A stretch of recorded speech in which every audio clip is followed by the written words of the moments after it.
Hello, good evening. My name is Rebecca Dixon. I'd like to share a story of my life with you about the loss of my child. I'm married to David Dixon. I'm blessed with 5 beautiful kids. On this beautiful day, I was pregnant with my 4th child, and I was about 8 months along. And that night, I just felt pain all over my back, my legs, and my stomach. And that was very common when you're pregnant. You think it's because everything is growing in your stomach, in your body. And then at 1 a.m. in the morning, I passed out on the bed. I wasn't aware I passed out. My husband woke up and realized I wasn't moving. And he rushed me to the emergency room. By that time, I had woke up back. And they checked my belly to make sure the baby is doing fine. After they did the sonogram, they saw that my amniotic fluid was very, very low. And they wheeled me to the 2nd floor where you gave birth. And they did another sonogram on me. And I was told they have to bring the baby out to me today. Excuse me. Remember, I still have 4 more weeks to go before I deliver. So we had no choice. Make arrangements for my other kids at home. Let them know mommy and daddy are not coming back home that night. So I did a C-section, my ever first C-section. And my baby looked so beautiful. I thought she'd come to stay. She was about almost 4 pounds, 3 pounds and 10 inches or something like that, if I could remember. And she looks like she'll be okay. I didn't carry her because I had a C-section until the 2nd or 3rd day. So I was wheeled to the ICU and at the bed where they put all the babies that are nearly born. That's when I got the first shock of my life. They said my baby has been struggling to breathe. They said their lungs were not developed almost at all. And they had all kind of tubes going through her mouth, going through her face. I was so devastated. I was very, very sad. Like, what did I do wrong? What did I do wrong? I've had 3 other babies, and I delivered all of them like the natural way. I was young and strong and able, so I didn't know what to think. And I saw a lot of nurses. They told me they had been pumping for the past 2 days, trying to see if you can breathe on her own a little bit. My baby can only breathe by herself for only 10% out of 100%, which was terrible. I told him, let me do it. I was desperate. I wanted to replace, give her all my lungs, give her everything she needs to survive. So I took the pump from the doctors and the nurses, and I went close to her. I started pumping, and the more I pumped, the more she's breathing better. It took me a whole 3 hours to realize that something is terribly wrong. Then I saw 3 doctors came. They said, we have to talk to you, man. I said, okay, sure.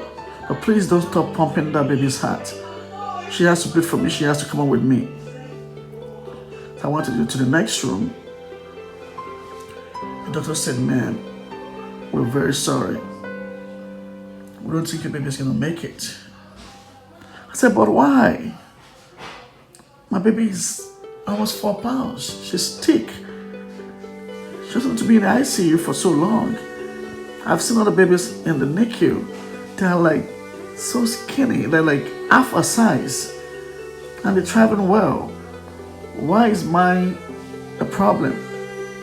They said the only reason why she's still alive is because they have been exhausting all the nurses' strength to pump her all day for the past 2-3 days. Like if they stop pumping her, she's gonna give up the ghost. And they said she can't function on her own. She can only function 10%. And that will put a lot of strain, a lot of pain on the baby's body. I yelled and cried out to God. Why? I cried like I've never done before. I was very angry at God. I was very angry at myself. I was very angry at the world. I didn't know what it is to lose a child at my age. Mind you, my mother died less than a year ago. And now I have to face another death. It's just too much for me to handle. I went back into the NICU. I prayed to God, please save my child. Please, take me and save this baby. She's innocent. I looked at the baby, she looks so beautiful. And I just keep pumping. And not so how exhausted I was, I fell asleep pumping to give her hair so she can leave. The nurse they carried me back to my room. In that same day at 3 in the morning,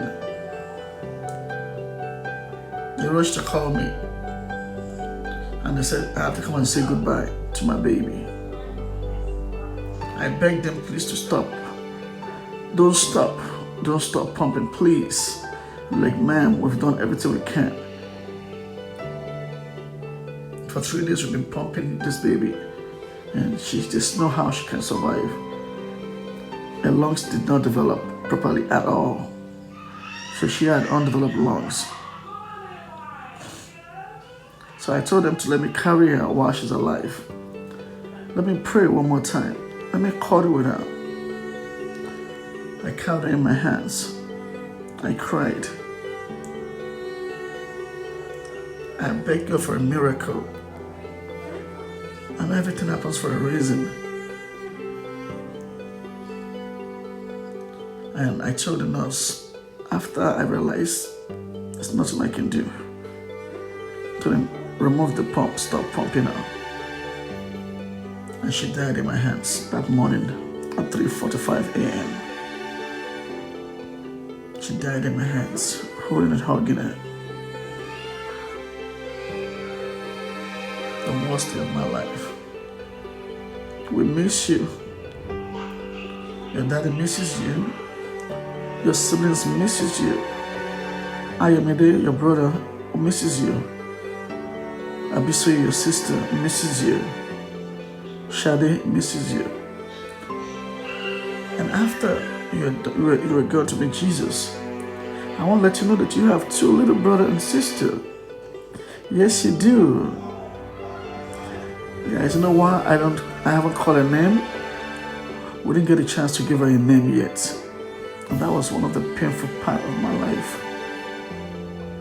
But I'm going to call you Comfort.